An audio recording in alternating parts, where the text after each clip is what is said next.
Karya tulis ilmiah.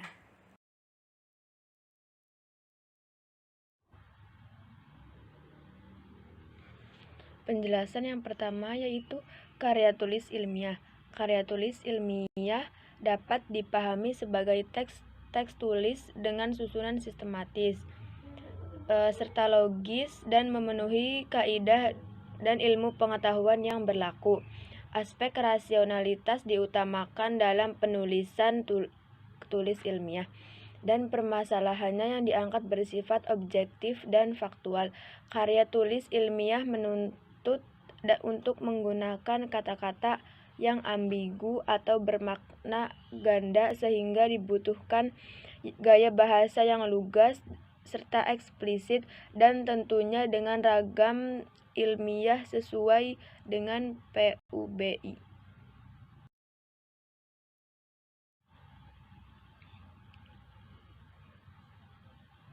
Yang kedua itu ciri-ciri karya tulis ilmiah.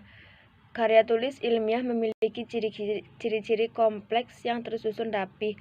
Yang pertama itu sesuatu permasalahan diungkapkan secara logis, fakta dari data yang kredibel dan analisis yang objektif, serta pada bagian rumusan masalah diungkapkan dengan kalimat interrogativa. Yang kedua itu opini. Opini yang dikemukakan harus berlandaskan teologi dan berbagi sumber, seperti pendapat ahli, jurnal ilmiah, ataupun buku-buku yang sudah terbit, bukan berasal dari imajinasi, perasaan, atau pendapat yang subjektif. Yang ketiga itu ragam bahasa haruslah ilmiah, tidak ambigu, dan tidak menggunakan kata-kata yang bersifat konotatif.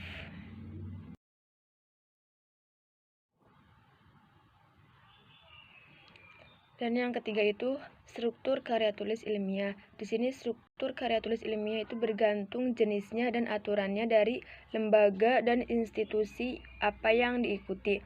Namun pada umumnya struktur karya tulis ilmiah itu terdiri atas yang pertama itu halaman judul. Halaman judul itu berdasarkan topik yang diangkat sehingga menjadi nama dan karya ilmiah tersebut.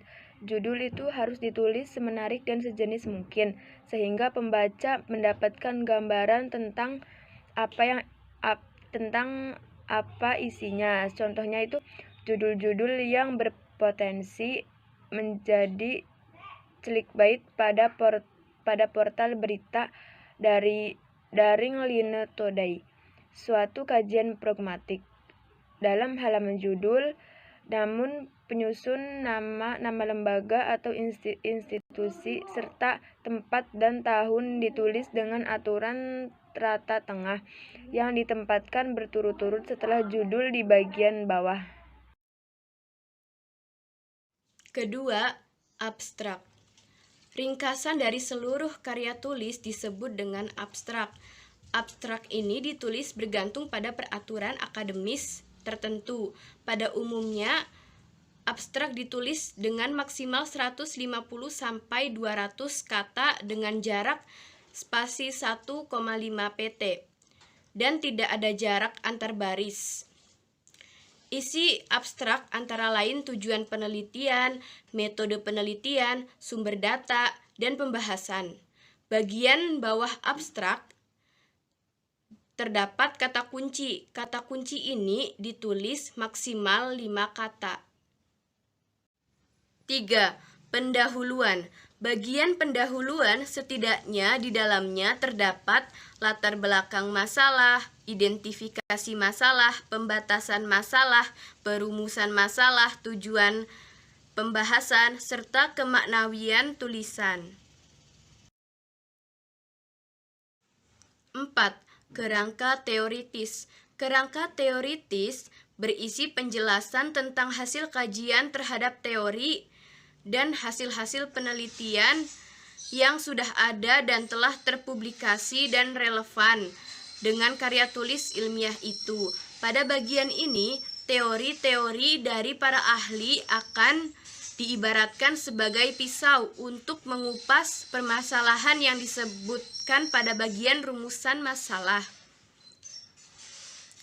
Dalam menyusun teori tersebut, kemampuan menggunakan kaidah pengutipan sangat dibutuhkan agar tulisan tidak dinilai sebagai plagiarisme.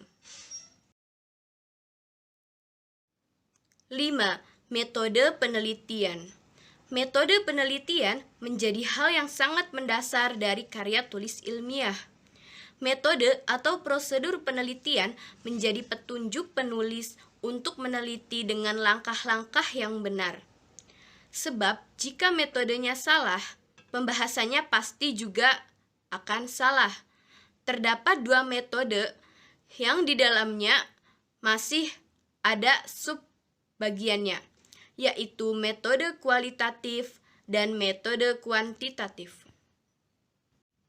6. Pembahasan. Bagian ini harus mendapatkan porsi tulisan yang paling banyak dibandingkan dengan bagian lainnya.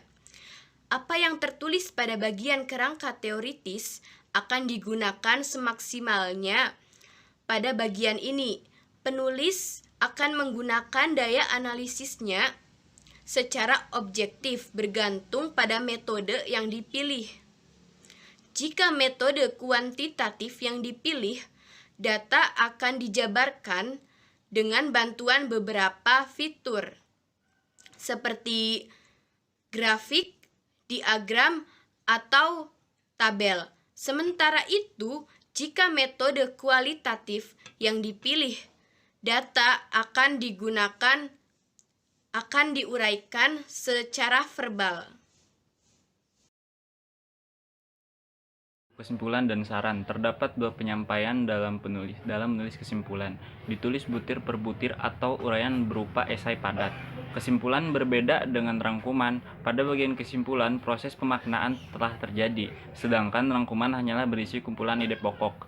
Kesimpulan berisi pemaknaan dari awal pembahasan hingga akhir yang ditulis secara singkat, padat, dan jelas. Pada umumnya, bagian ini juga menyajikan saran dan rekomendasi, sementara itu bagian saran berisi anjuran penulis dari hasil penelitian yang telah dibahas kepada para pembaca atau pihak yang berhubungan dengan topik.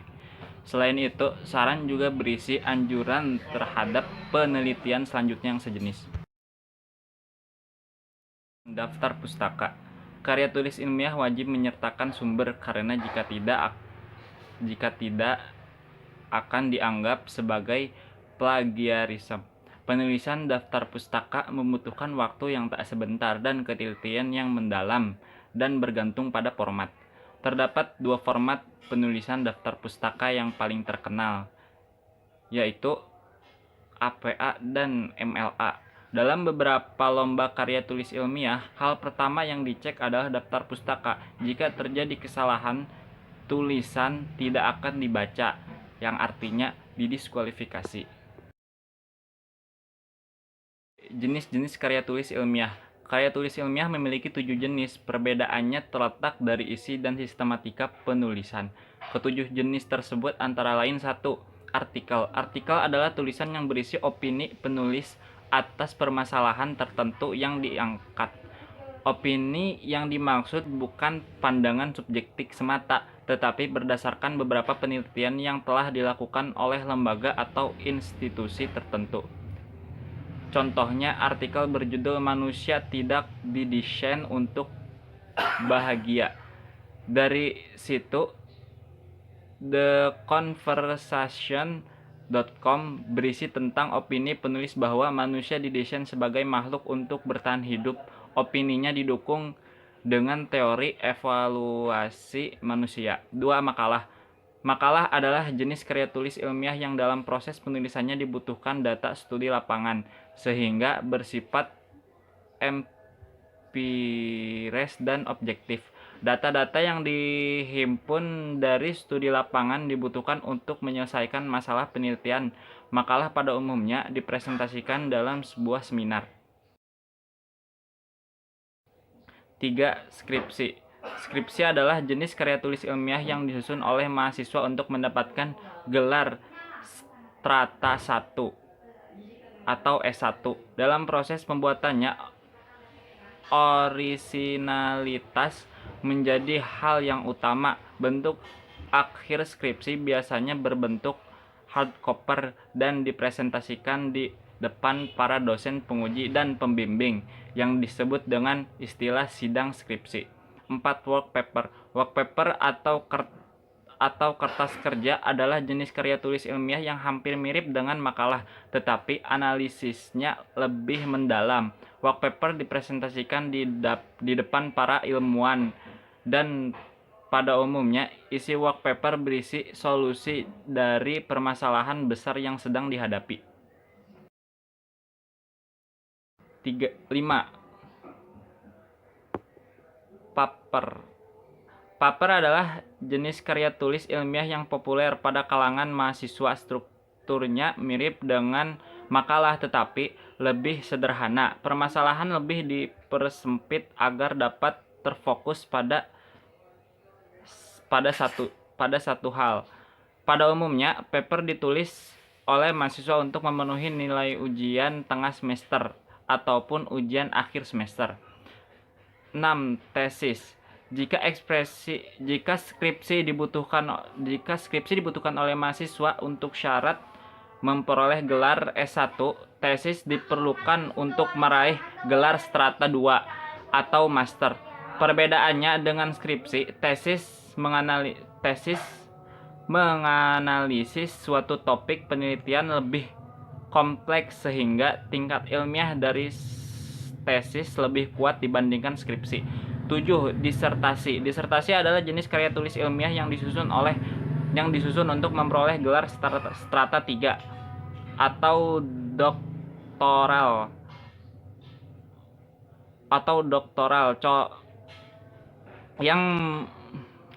doktoral calon doktor mencari permasalahan yang tengah dihadapi oleh mahasiswa pada bidang tertentu lalu mencari solusi akan permasalahan tersebut sehingga hasil karyanya bermanfaat nyata sehingga bersifat orisinal.